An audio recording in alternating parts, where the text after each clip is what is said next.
Well, as we look back on the last year, one of the most read stories of the year on KXLY.com had to do with a new Washington law making it harder for thieves to steal catalytic converters. Now, almost 6 months after that law went into effect, local scrapyard workers say they're seeing an extreme drop in the amount of people trying to sell catalytic converters. And Spokane police say that they've seen an 80% decrease in calls for catalytic converter thefts.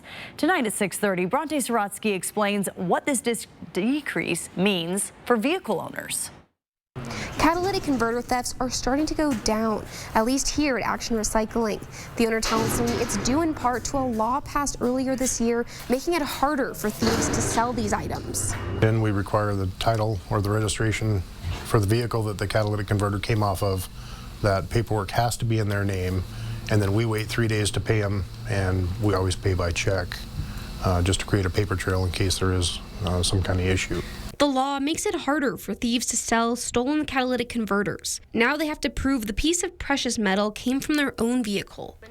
Glen Ahlborn at Action Recycling says now they turn away people all the time who aren't following these rules. The law has done exactly what it was meant to do. It's told the thieves that it's not easy anymore. While it may be easy to steal a catalytic converter, there's really no place to sell it. And catalytic converter thefts are down as well. SPD says they've seen an almost 80% decrease in calls from people reporting these thefts. Huge decrease. We weren't getting them as much daily like before we were. I mean, every day we're getting these calls.